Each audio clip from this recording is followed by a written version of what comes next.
মাত্র 20 মিনিটে Microsoft office Excel শেখার চেষ্টা করব ইনশাআল্লাহ। মাইক্রোসফট অফিস এক্সেল শেখার জন্য আজকে আমরা যে উইন্ডোটি ওপেন করে রেখেছি মাইক্রোসফট অফিস 2013 এই ভার্সনটিতে। তো আমাদের মাইক্রোসফট অফিস প্রোগ্রামটি ইনস্টল করা আছে কি না এটা শিওর হওয়ার জন্য স্টার্ট মেনুতে এসে ওপেন করার জন্য স্টার্ট মেনুতে এসে মাইক্রোসফট অফিস অপশনটি খুঁজে নিতে হবে। তো এখানে এই যে মাইক্রোসফট অফিস 2013 আমার সেট আপ দেওয়া আছে। তো সেখান থেকে এক্সেল, এখানে আরও অনেক কিছু আছে, এক্সেস, এই যে এক্সেল। তো ইনশাআল্লাহ এগুলো আমরা পরে দেখাবো। এক্সেস আছে, তারপরে আউটলুক আছে, পাওয়ার পয়েন্ট আছে। তো এগুলো ইনশাআল্লাহ আমরা পরের বারে শিখব। আর গতবারে শিখেছিলাম আমরা অফিস ওয়ার্ডটা। তো যাই হোক, আজকে আমরা এক্সেলটি শিখব 2013-এর। তো এখানে ক্লিক করলে আপনাদের একটা উইন্ডো তৈরি হয়ে যাবে। আমার অলরেডি যেহেতু উইন্ডো একটা তৈরি করা আছে, তো সেহেতু আমরা সেই উইন্ডোতে দেখব ইনশাআল্লাহ। তো এখানে অলরেডি আমরা একটা উইন্ডো তৈরি করে রেখেছি।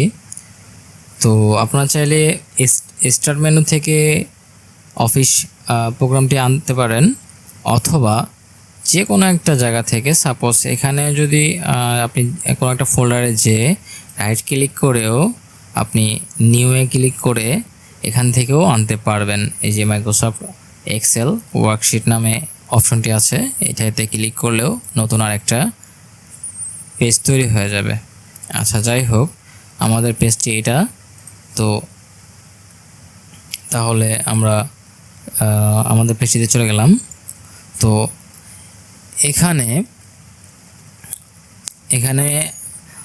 কয়েকটি অপশন রয়েছে। 1 file, 2 home, 3 insert, 4 page layout, 5 formula, 6 data, 7 view. তো আজকে আমরা এই 7টি বিষয় নিয়ে ইনশাআল্লাহ আলোচনা করব, কারণ এমএস এক্সেল এর এই 7টি জরুরি প্রোগ্রামগুলোর মধ্যে জরুরি প্রোগ্রামগুলো হচ্ছে 7টি। তো এখানে আপনারা দেখতে পাচ্ছেন যে এখানে অলরেডি ফাইল আছে, হোম আছে, ইনসার্ট আছে, পেজ লেআউট আছে, ফর্মুলা আছে, ডাটা আছে, রিভিউটা তেমন একটা প্রয়োজন হয় না, ভিউটা প্রয়োজন হয়। এইগুলো কিন্তু আমি এখানে ইনক্লুড করেছি অলরেডি, যেটা আপনাদের জন্য আর কি শেখার জন্য কাজে লাগবে। তো এইগুলো যদি আপনি ভালো করে শিখে নেন তাহলে অলরেডি এক্সেলটা শেখা হয়ে যাবে আপনার ইনশাআল্লাহ। তো যা হোক, আমরা শুরু করি। আর এখানে যে আমরা লেখাগুলো দেখতে পাচ্ছি, তো এই অপশনগুলো যদি আমরা দেখে নিই তাহলে আস্তে আস্তে আমরা নিজেরাই এগুলো তৈরি করতে পারবো। হ্যাঁ, অফিসিয়াল ওয়ার্কের ক্ষেত্রেও ওয়ার্কশিট তৈরি করা বা কোনো ধরনের প্রোগ্রাম বা প্রজেক্ট তৈরি করা, বা এক্সেল শিটে স্যালারি শিট বা কোনো কিছু শিট তৈরি করতে আপনারা এই যে আজকে টিউটোরিয়ালটি দেখলে অবশ্যই উপকৃত হবেন। ওকে, আমি ফার্স্টে একটু পরিচিতি দেখিয়ে দিই যে আমি যেই মাউস পয়েন্টারে নাড়াচাড়া করতেছি, যেহেতু এটা এক্সেল শিট সেহেতু এটাকে বলা হবে সেল পয়েন্টার। আর এইগুলো যেগুলো আছে আশেপাশে যে খোপ যেগুলো দেখতে পাচ্ছেন এগুলোকে বলা হয় সেল। এই যে একটা ক্লিক করলাম, এটা একটা সেল। আর এখানে যে কোনো একটা জায়গায় ক্লিক করলেই আপনি দেখতে পাবেন যে একটা ঘর তৈরি হয়ে যাচ্ছে, সেল। তো এগুলোকে সেল বলা হচ্ছে ও এক্সেলের ক্ষেত্রে। তো এই প্রত্যেকটা সেলের একটা করে অ্যাড্রেস আছে। যেমন এখানে আমি ক্লিক করলাম, এটা 7 রোয়ের, কলামের হচ্ছে ডি। এই যে অলরেডি, তার মানে এটার অ্যাড্রেস হচ্ছে 7D। আমি যেখানে ক্লিক করি না কেন, ফার্স্ট হচ্ছে যে এর 1, অথবা যদি আমি এখানে ক্লিক করি তাহলে পি এর কত নাম্বার রতে আছি 9, তাহলে এটার অ্যাড্রেস হচ্ছে P9। এই যে দেখেন অ্যাড্রেসটা এখানেও বলে দেয়। হ্যাঁ, তো যাই হোক, আর যে আমরা এই এক্সেলের ক্ষেত্রে পেজগুলোকে আমরা শিট বলে থাকি, হ্যাঁ। তো যাই হোক, পেজগুলো আমরা যেহেতু শিট বলে থাকি, এখানে শিট 1 থাকে। এখানে চাইলে আমি একটা পেজের ভিতরে অনেকগুলো শিট তৈরি করতে পারি। প্লাস এখানে একটা প্লাস আইকন দিলে নতুন একটা শিট তৈরি হয়ে গেছে, দেখতে পাচ্ছেন। তো আরও যদি আমি প্লাস দিতে চাই, আমি চাইলে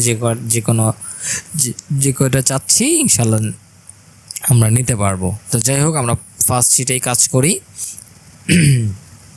তো এখানে আমরা ফার্স্ট দেখতে পাচ্ছি যে ফাইল। তো আমরা ফাইলে চলে যাই। ফাইলে ক্লিক করলে দেখেন কতগুলো অপশন চলে আসবে। ইনফোটা হচ্ছে সাধারণত ইনফরমেশনের জন্য, kinds of information Excel related. এটা আমাদের তেমন একটা জরুরি লাগতেছে না যে ফাইলে কতটুকু জায়গা খাচ্ছে বা কিছু, বা কত ডেটে তৈরি হয়েছে, লাস্ট আপডেট কবে করছে, এগুলো যাই হোক, এগুলো আমাদের আপাতত লাগতেছে না। তো নিউ এর ক্ষেত্রে আমরা নতুন একটা পেজ ক্রিয়েট করতে অলরেডি আমরা দেখিয়ে দিয়েছি যে স্টার্টমেন্টে যে আপনি ক্লিক করে স্টার্টমেন্টে যে আপনারা নিউ পেজ ওপেন করতে পারবেন, অথবা রাইট ক্লিক করে ওপেন করতে পারবেন। আচ্ছা, ওপেনের ক্ষেত্রে সাধারণত আপনি যদি কোনো কিছু ওপেন করতে চান এই এক্সেল শিটেই, আপনার আগে কোনো এক্সেল শিট করা আছে, যেমন আমার আগে একটাই দেখা যাচ্ছে যে এই যেটা আজকে আমি এখন যেটা করাচ্ছি সেটা। তো যাই হোক, যেটা আগে কমপ্লিট করা ছিল ওইগুলো চলে আসবে এখানে। তো যাই হোক, আপনারা এখান থেকে ওপেনে অপশনে না গেলেও চলবে, আপনি ডিরেক্ট ডাবল ক্লিক করলে ওপেন হয়ে যাবে যে কোনো প্রোগ্রাম।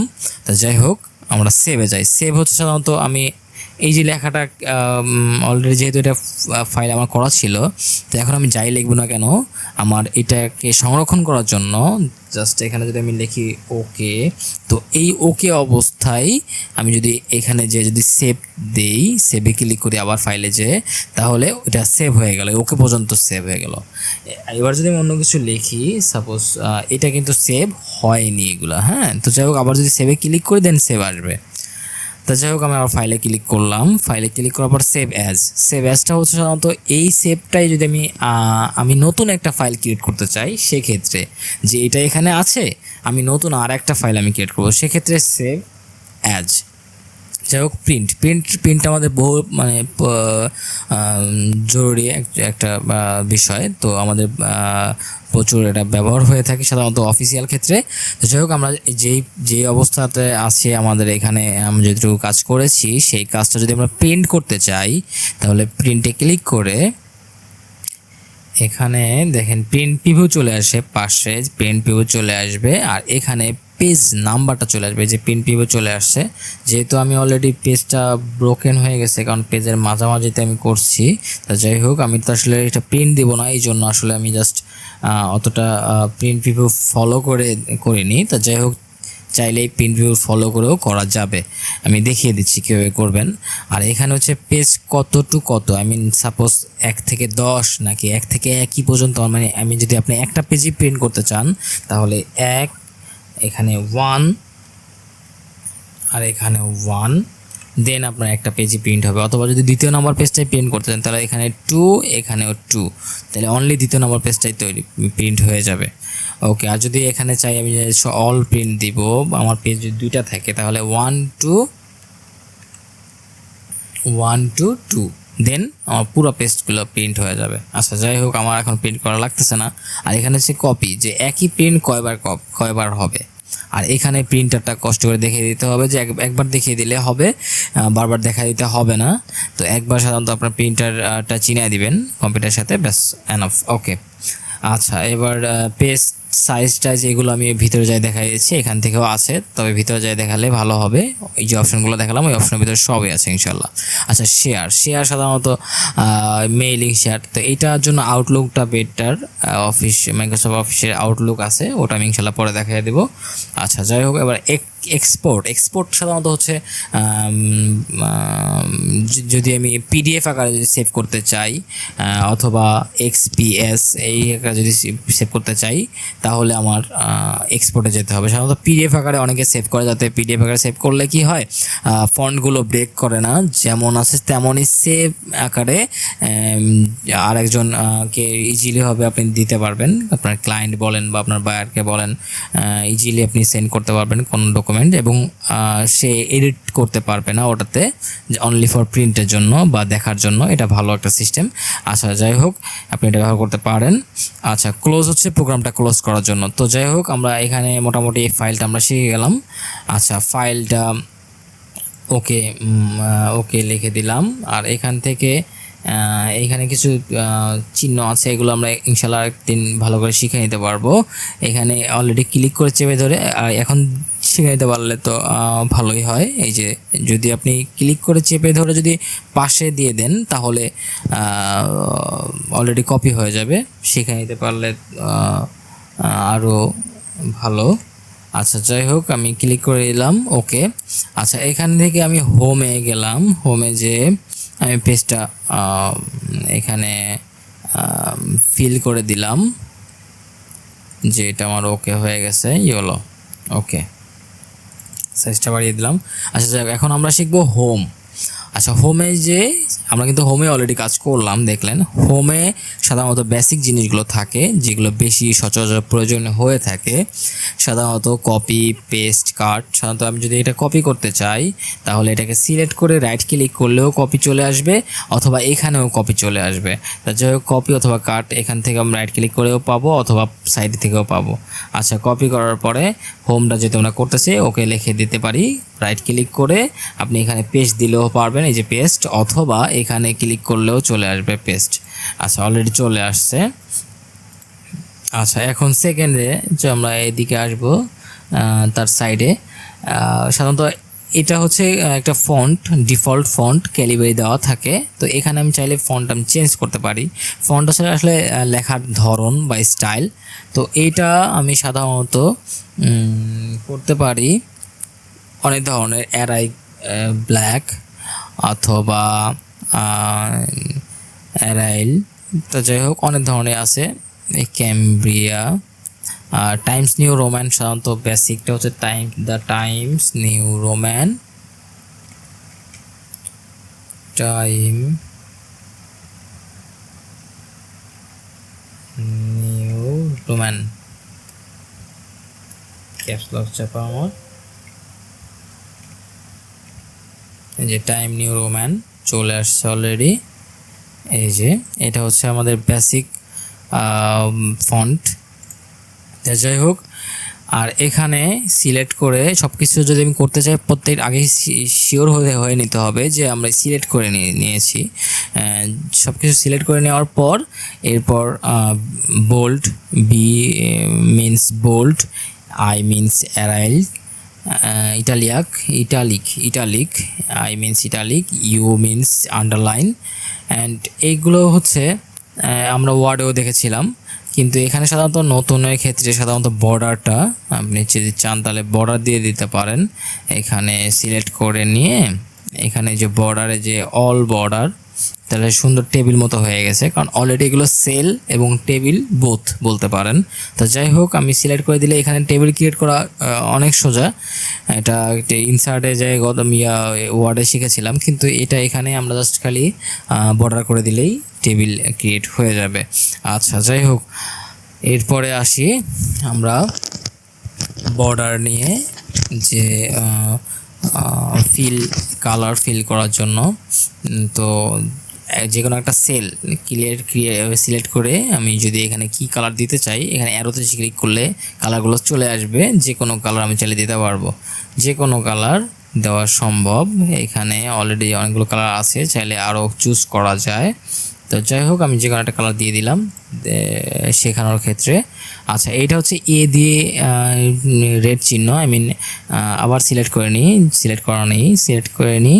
এখানে হচ্ছে এ দিয়ে যেহেতু কালার, তার মানে হচ্ছে আমি লেখাগুলো কালার করতে পারবো। এখানে অ্যারো চিহ্ন দিয়ে ডাইরেক্ট ক্লিক করলে রেড কালার হয়ে যাবে। আর যদি আমি অ্যারো চিহ্ন দিয়ে যে কোনো কালার চাইলে সিলেক্ট করে নিতে পারি। সাপোজ রেড কালারই দিলাম, এই যে রেড কালার হয়ে গেছে। তো যাই হোক এখানে আর যদি আমি লেখা ছোট বড় করতে চাই, তাই এখানে অলরেডি সাইজ বলে দেওয়া আছে, অবশ্যই সিলেক্ট করা থাকতে হবে। সিলেক্ট করে আমি চাইলে 10 করে দিতে পারি অথবা আরও বাড়িয়ে দিতে পারি 10।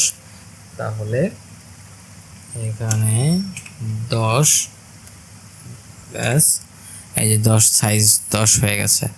আচ্ছা আমি চাইলে আরও বাড়িয়ে দিতে পারি আবার, এই যে এখান থেকে আবার গ্রেডিংভাবে বাড়ানোর সিস্টেম আছে।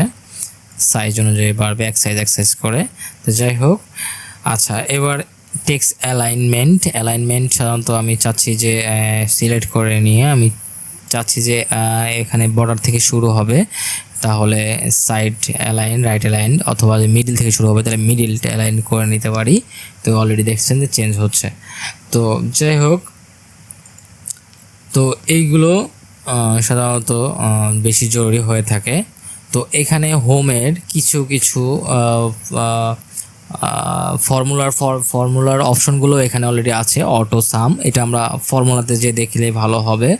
তো যাই হোক, ফরম্যাট এইগুলো আমরা ফর্মুলার ভিতরে দেখবো ইনশাআল্লাহ। এখানে ডাটা ফিল্টার আছে, ফিল্টারগুলো আমরা ডাটার ভিতরে দেখবো ইনশাআল্লাহ। তো যাই হোক, এখন আমরা ইনসার্টে চলে যাই। আচ্ছা, ইনসার্টে ক্লিক করলাম। তো ইনসার্টে সাধারণত আমরা গতবার দেখেছিলাম টেবিল, তো ঠিক এভাবেও টেবিল আছে অলরেডি, ওয়ার্ডে দেখেছিলাম। তো যাই হোক, তো এখন টেবিলটা আমরা চাইলে এখান থেকে এখন অতটা জরুরি হচ্ছে না, কারণ আমরা যদি চাই এতটুকু টেবিল আকারে রাখতে, তাহলে আমরা সিলেক্ট করে হোমে শিখেছিলাম বর্ডার করে দিলেই হচ্ছে, অল বর্ডার করে দিলেই হচ্ছে। এখান থেকে অ্যারোতে যায় অল বর্ডার করে দিলেই হয়ে যাচ্ছে। এই যে অলরেডি টেবিল মতো হয়ে গেছে। তো যাই হোক, তো আমরা ছিলাম ইনসার্টের টেবিল, তাহলে বুঝলাম। আচ্ছা, এখন আমি যদি একটা পিকচার আনতে চাই অথবা লোগো আনতে চাই, সেক্ষেত্রে কী করব? সেক্ষেত্রে আমার সেলটাকে আগে সিলেক্ট করতে হবে, অবশ্যই সেলটাকে সিলেক্ট করে নিতে হবে। সিলেক্ট করে নিয়ে পিকচারে ক্লিক করলাম। তো পিকচারে ক্লিক করলে অলরেডি দেখেন পিকচার, যে কোনো কিছু পিকচার দিতে পারেন। আমি একটা ফুলের পিকচার দিলাম, ইনসার্টে ক্লিক করলাম, পিকচারটা চলে আসলো। এখানে রিসাইজ করার জন্য অলরেডি কয়েকটা ডট দিয়ে দিয়েছে। তো এই রিসাইকেল করার জন্য যদি ডট দিয়ে দিয়েছে, সেই অপশনগুলোতে আপনারা চাইলে ছোট বড় করে নিতে পারেন। আচ্ছা, যেখানে ইচ্ছা সেখানে সেট করে নিতে পারেন, কোনো সমস্যা নাই। রিসাইকেল ডটগুলোতে ক্লিক করে করে ছোট বড় করতে হবে। আচ্ছা, এটা লোগো হতে পারে অথবা কোনো একটা প্রেজেন্টেশন আপনার হতে পারে। তো যাই হোক, তাহলে আমরা ইনসার্টে যে আমরা পিকচার দেখলাম। আচ্ছা, আমরা অনেক ধরনের চাইলে শেপও নিতে পারি, শেপ লাইক অ্যারো অথবা অ্যারো চিহ্ন, সাপোজ এই যে অ্যারো চিহ্ন, অথবা একটা রাউন্ড শেপ অথবা স্কোয়ার শেপ, আমরা শেপও নিতে পারি। তো এই শেপের উপরে আমরা চাইলে টেক্সটও লিখতে পারি। তো যাই হোক, দেখিয়ে দিই যে টেক্সটও লিখতে পারি আমরা। দিস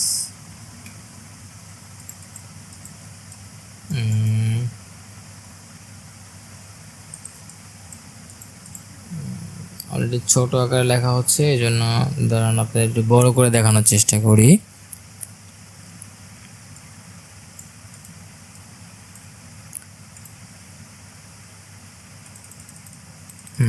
এই যে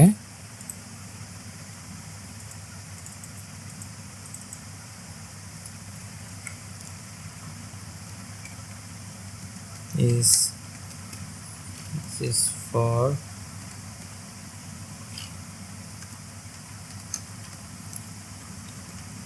testing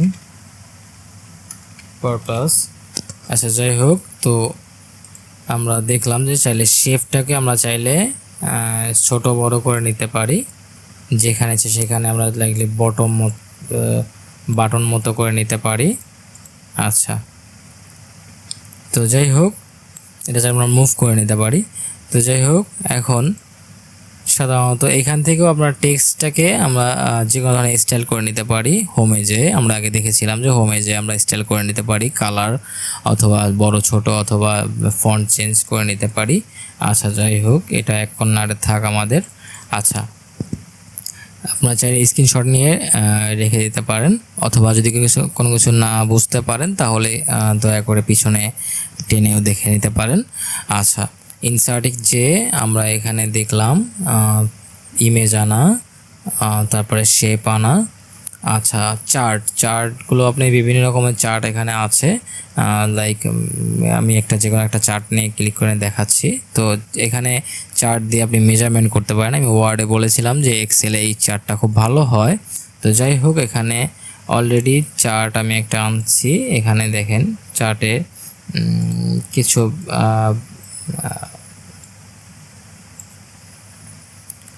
আচ্ছা, চার্ট কোন টাইপের নিব? কলাম টাইপের, ওকে।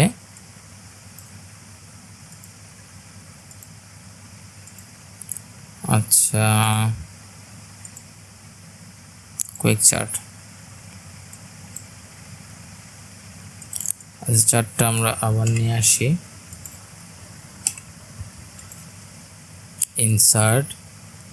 ইনসার্টে যে চার্ট,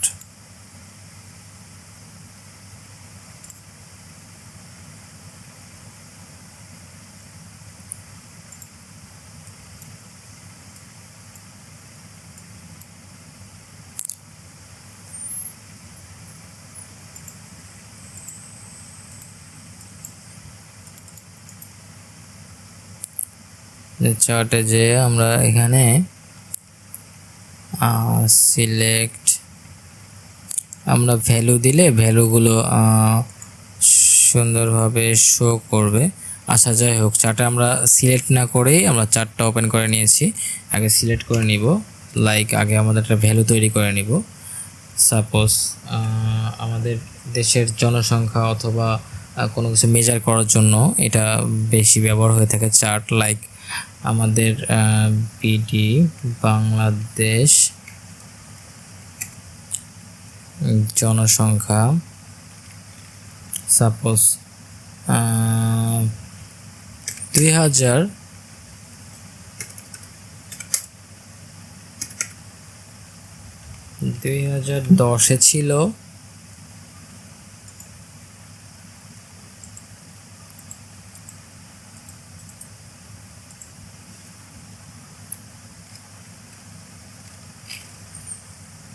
19 কোটি।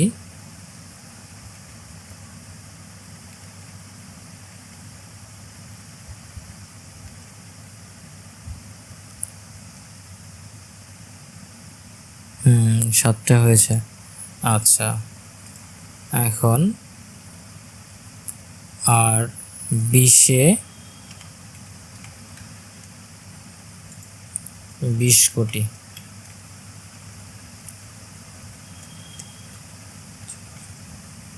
আচ্ছা, তো তাহলে আমি যদি এরকম সিলেক্ট করে দেন, যদি আমি এটাকে যদি আমি চার্ট আকারে দেখতে চাই, তাহলে কোন ধরনের চার্ট আকারে দেখবো? অলরেডি দেখতে পাচ্ছেন যে শো করতেছে। তো যে কোনো যে স্টাইলে করব সেই স্টাইলে অলরেডি শো করতেছে যে। আচ্ছা, এটাতে আমরা দেখি। তো আগে আমরা ভ্যালুটা বসাবো, বসানোর পরে এরপর আমরা কোন ভিউতে দেখব সেই ভিউটা। তো যাই হোক, ভিউ আমরা বিভিন্ন রকমের ভিউ আছে, আমরা আপনি অলরেডি দেখেছেন যে বিভিন্ন রকমের যারা প্রেজেন্টেশন করে তাদের এরকম এই ভিউগুলো থাকে, এই ভিউগুলো ভাবে দেখায়। তো যাই হোক, এইভাবে আপনি এক্সেল শিটে দিয়ে দেখাতে পারেন। তো যাই হোক, এটা আমরা ডিলিট করে দিই। তো যাই হোক, আমরা দেখলাম ইনসার্টে চার্টগুলো। আচ্ছা, এবার পেজ লেআউট সাধারণত পেজগুলো আমরা কীভাবে সেট আপ করবো, মার্জিনটা কীভাবে সেট আপ করবো, ন্যারো মার্জিন সেট আপ করে দিতে পারি, অথবা কাস্টমাইজ করতে পারি, অথবা নর্মাল করতে পারি। কাস্টমাইজের ক্ষেত্রে সাধারণত একবারে আমরা 0 কম বেশি করে নিতে পারি, যে পাশে জায়গা কতটুকু থাকবে।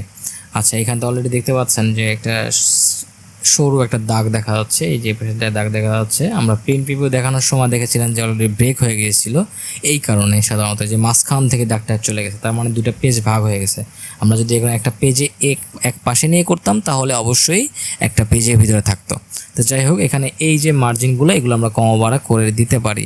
তো এটা করার জন্য সাধারণত আমি যদি এখন ন্যারো দিই, সাধারণত খেয়াল করে দেখবেন যে এইচের শেষে যে এই সাদা দাগটা আছে, আমি যদি ন্যারো করে দিই, সাধারণত এখন নর্মাল আছে, ন্যারো করে দিই, তাহলে দেখেন এটা একটু বড় হয়ে যাবে। এই যে এখন আইয়ের উপরে আসছে, এই যে ছোট্ট একটা সরু একটা মার্জিন মতো। তো এটা চাইলে আপনি কম বাড়া করে নিতে পারেন। তো যাই হোক, এখানে আমি চাইলে এক্সেলটা কম বাড়া করে নিতে পারি স্কেল দিয়েও। তো যাই হোক, স্কেল দিয়ে যদি একটু কমায় নিই, তাহলে দেখতে পারবেন যে এটা ইজিলি কাজ করতেছে, এই যে সরে যাচ্ছে। আমি চাচ্ছি যে পুরোটাই আমার একটা সুন্দর একটা প্রিন্ট মতো তৈরি হয়ে যাক, তাহলে স্কেলটা আমি একটু কমাই দিব। স্কেল কমাই দিলে সুন্দরভাবে আমি এটা প্রিন্ট করে নিতে পারবো। আচ্ছা, এখন দেখেন, আমি প্রিন্ট প্রিভিউতে গেলে দেখা যাবে যে ফাইলে দেখিয়েছিলাম যে প্রিন্টে ক্লিক করলে প্রিন্ট প্রিভিউ অটোমেটিক্যালি চলে আসে। তো এই খেলা চলে আসতেছে। আচ্ছা, এই যে এখন কিন্তু সুন্দর এক পেজের ভিতরে আসছে, দেখতে পাচ্ছেন। তো যাই হোক, এটা হচ্ছে এখান থেকে আপনারা সেট আপ করে নেবেন। আচ্ছা, এরপরে ফর্মুলা এক্সেলের সম্পূর্ণ কাজ সম্পূর্ণ হবে না কোনো কিছুই। তো বিশেষ করে এক্সেলের ক্ষেত্রে এক্সেলের প্রধানই হচ্ছে এই ফর্মুলাটা। তো আজকে ফর্মুলাটা দেখানোর জন্য সাধারণত যোগ বিয়োগ গুণটা আমরা যদি দেখতে চাই তাহলে অন্য শিটে গেলে আমার সবচেয়ে ভালো হবে। এটা আপনি স্ক্রিনশট নিয়ে রাখতে পারেন মনে রাখার জন্য। আচ্ছা, এখানে আমরা শিখব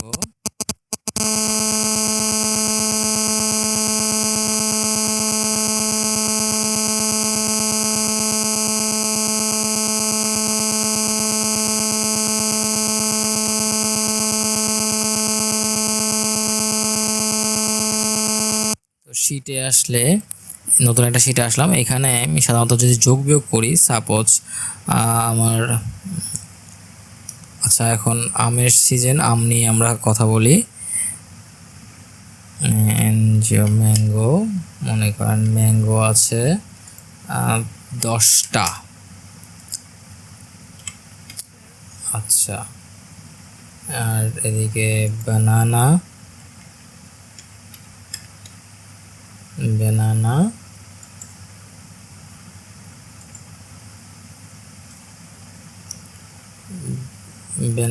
মনে করেন না আমি, এবং হ্যাঁ এখানে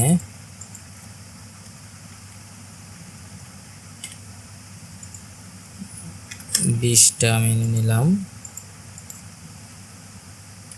ব্যানানা 20টা। আচ্ছা, এখানে আমি আবার আম নিলাম। আচ্ছা, এটাকে ইনসার্ট করে নিচে দিয়ে দিই। আচ্ছা, ম্যাঙ্গো আমি আবার নিলাম,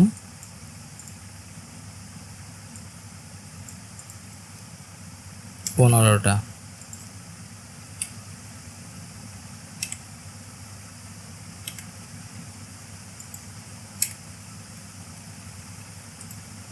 আচ্ছা, তাহলে টোটাল আম হচ্ছে, ব্যানানাটা কেটে দিই, ব্যানানা হিসাব পরে করতেছি। আচ্ছা, এখানে টোটাল তাহলে হচ্ছে 25, কিন্তু এটা আমরা হিসাব করে ফর্মুলা করে বের করব এক্সেলের। আচ্ছা, এখানে যদি আমি এক্সেলের ফর্মুলাটা করি, এখানে একটা সুন্দর একটা বর্ডার দিয়ে দিই। আচ্ছা, এখানে টোটালটা বসবে। টোটালটা যদি আমি করতে চাই এখানে যদি এক্সেল শিটের সাহায্যে, তাহলে ফার্স্টে দিতে হবে আমার ইকাল টু, তারপরে হচ্ছে যেই শিটটা করব, সাপোজ কোনটা থেকে কোনটা যোগ অথবা বিয়োগ করব, কোন ঘরটা থেকে কোন সেলটা থেকে, এটা দেখা যাচ্ছে সি এর ঘরের কয় নাম্বার, 2 নাম্বার রো। তো তাহলে এটা যদি আমি ক্লিক করি, অলরেডি এটা চলে আসছে সমান মানে ইকাল টুতে ক্লিক করার অবস্থায়, মানে ইকাল টু টাইপ করা অবস্থায় যদি আমি ক্লিক করি, অলরেডি সেলটা নিয়েছে ফর্মুলাতে। এবার আমি প্লাস চেক করবো আমি, কারণ আমি এটা যোগ করতে যাচ্ছি। যে যোগ করতে চাই তাহলে প্লাস দিব, প্লাস অ্যান্ড তারপরে হচ্ছে C3। আমি চাইলে এখান থেকে লিখেও দিতে পারি যে C3, তো C4 দিয়েছি, C3। তাহলে আমি যদি লিখেও দিই তাহলেও হবে, ইন্টার দিলাম, দেন চলে আসলো আমার রিপোর্টটা বা রেজাল্টটা। তা যাই হোক, সাধারণত এখন যদি আমি চাই যে না, এটা আমি এই 2টা আম যোগ হয়েছে, তো ঠিক আছে। এখন আমি চাচ্ছি যে তাহলে আমের রেট কত, আমের রেট সাধারণত যদি এখানে লেখা থাকে যে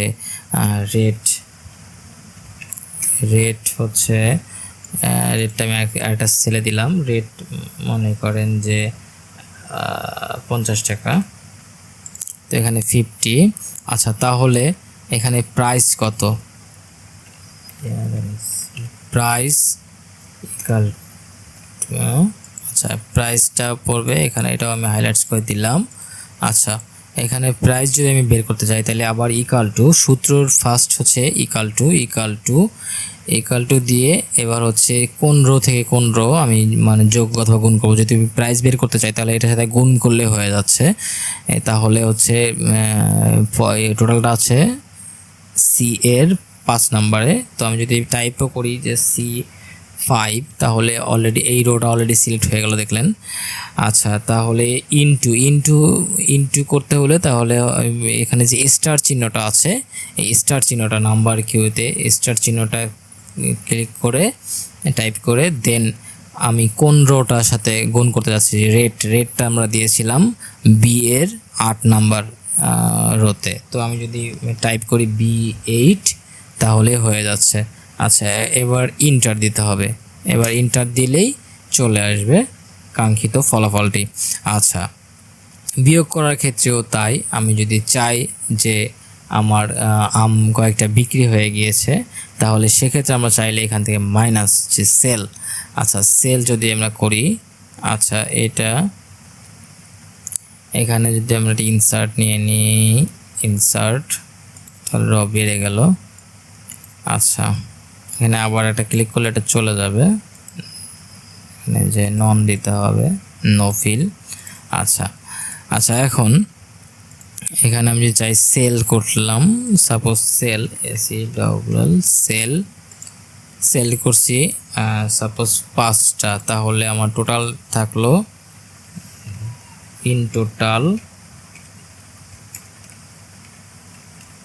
আপনি সহজেইভাবে হিসাবগুলো করে নিতে পারবেন আপনার এক্সেল শিটে।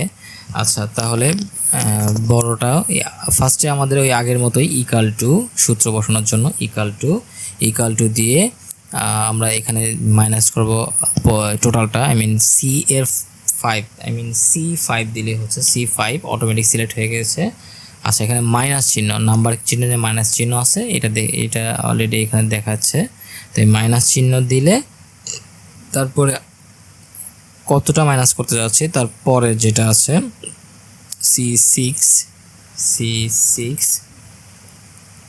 আচ্ছা, এবার ইন্টার দিলে আমার কাঙ্ক্ষিত ফলাফলটি চলে আসতেছে। এই যে এটা আমার মাইনাস হওয়ার পরে আমার স্টকটা আছে এরকম।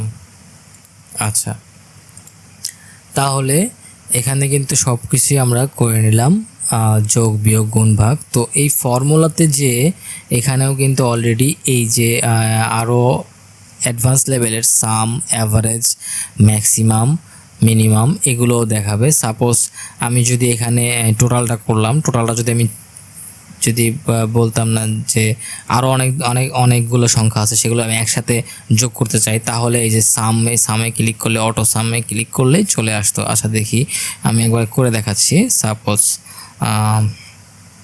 আমার কলা অথবা হ্যাঁ আজকে এখন কলা নিয়ে বলি, ব্যানানা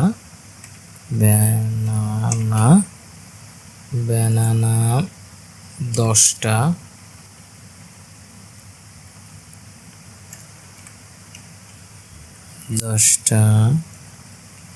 তারপরে আসছে 20-30টা।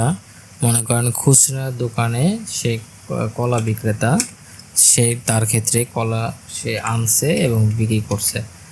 তা যাই হোক, আগে যে আনছে কতগুলো আনছে এটা টোটাল আমরা বের করব। তা যাই হোক, আচ্ছা এখানে টোটাল, আচ্ছা টোটাল, এখানে যদি টোটালটা বের করি, এখানে একটু হাইলাইটস করে দিলাম। আচ্ছা, এখন টোটালটা যদি বের করি তাহলে এই যে এখানে ফর্মুলা আছে, এটাকে অটোসাম অথবা অটোসাম। এখানেও আপনি দেখবেন হোমেও আমি বলেছিলাম যে এই অটোসাম আছে, এই যে অটোসাম। আচ্ছা, এখানে আমি টোটালটা সিলেক্ট করে নিয়ে অটোসামে যদি আমি ক্লিক করি তাহলে চলে আসলো কাঙ্ক্ষিত রেজাল্টটি, টোটালটার যোগ চলে আসছে। আচ্ছা যাই হোক, এবার ডাটাতে আমরা শিখব সাধারণত এখানে যে অনেকগুলা আমরা কাজ করেছি, এখানে এরকম অনেক কাজই আমরা করতে পারি অনেক রো নিয়ে। তো সেগুলো যদি আমরা আমাদের নিজের মতো আবার পুনরায় দেখতে চাই বা বের করতে চাই, তার ক্ষেত্রে সাধারণত ডাটাগুলো আর কি ফিল্টার করতে অথবা দেখা যাচ্ছে ডাটাগুলো খুঁজে বের করতে, সেক্ষেত্রে আমার এই ডাটাটা প্রয়োজন হয়ে থাকে। সাপোজ ফিল্টারটা আমি যদি করতে চাই, যে এখানে সাপোজ ব্যানানা, ম্যাঙ্গো দুইটাই নিয়ে আসি একসাথে। তাহলে আরও বুঝতে ভালো হবে। একসাথে যদি অনেক ধরনের জিনিস আমরা যদি দেখতে চাই, এখানে সাপোজ এখানে মনে করেন অ্যাপেল,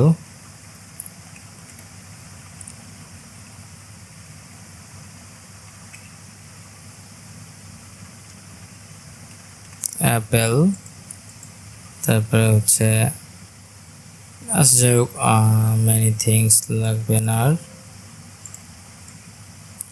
আচ্ছা এগুলো ডিলিট করে দিই। অটোমেটিক লিখলেন আমাদের যে সূত্র দেওয়া ছিল সেখান থেকেও কিন্তু রিডিউস হয়ে গেল। তো যাই হোক, আচ্ছা এখানে যদি আমরা একটা ফিল্টার দিই তাহলে আপনি বুঝতে পারবেন। এখানে সিলেক্ট করে অবশ্যই সব কিছু সিলেক্ট করে নিতে হবে। ফিল্টারে যদি ক্লিক করি তাহলে পুরো রোটা দিয়েই করতে হবে ফিল্টার। এগুলো ডিলিট করে দেই।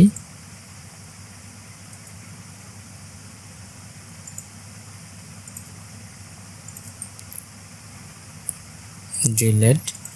আচ্ছা এখন এখানে ফিল্টার, ইনসার্ট,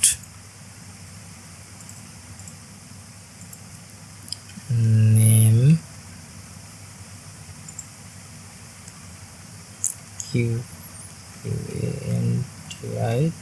কোয়ান্টিটি। আচ্ছা এবার বাস নাম, কোয়ান্টিটি। এবার আমাদের এক্সেল শিটটা বুঝতে পারছে যে আমাদের ফিল্টার করার প্রয়োজন হবে। তো এখানে সাধারণত ফিল্টারে দেখতে পাচ্ছেন যে আমি শুধু আপেলগুলো চাই তাহলে আপেলগুলো সিলেক্ট করে দিতে পারি, ব্যানানা যদি চাই ব্যানানা সিলেক্ট করে নিতে পারি, ম্যাঙ্গো যদি চাই ম্যাঙ্গো সিলেক্ট করে নিতে পারি। অল সিলেক্ট থাকলে সব চলে আসবে।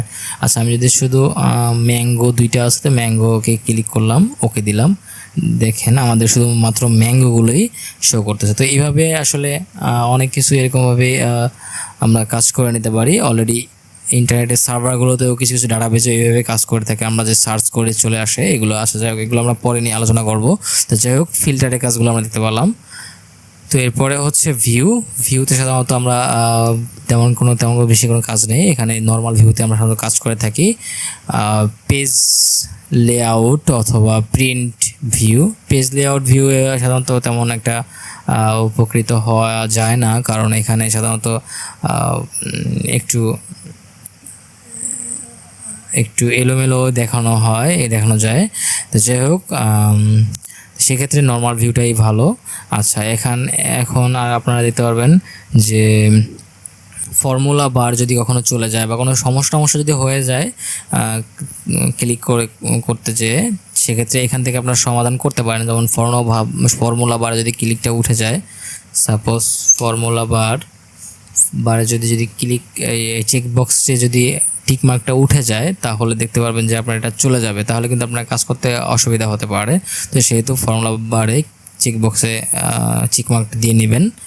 আর হেডলাইনেও চেক বক্সে চেক মার্কটা দিয়ে নেবেন, তাহলে যে হেডিংটা দেখতে পাচ্ছেন হেডিংটা চলে আসবে। আর সাধারণত এই সেলগুলো বোঝার জন্য এই গ্রেড লাইনটা, তো গ্রেড লাইনে যদি চেক বক্সে যদি আনটিক থাকে টিক দিয়ে নেবেন, কারণ টিক দিয়ে নিলে এই সেলগুলো আপনি ইজিলি দেখতে পারবেন, বুঝতে পারবেন। যাই হোক আজকে আমরা চেষ্টা করলাম শেখার জন্য খুবই শর্ট টাইমে, কিন্তু অবশ্যই এটা অনেক বড় হয়ে যাবে, কারণ আমি বুঝতে পারছি যে এটা আসলে খুবই স্বল্প সময়ে শেখার মতো একটা সফটওয়্যার না, এটা বড় পরিসরের। যাই হোক আজকে আমাদের এখানেই বিদায়। আল্লাহ হাফেজ। ইনশাল্লাহ কথা হবে অথবা দেখা হবে ইনশাল্লাহ নেক্সট টিউটোরিয়ালে। আল্লাহ হাফেজ।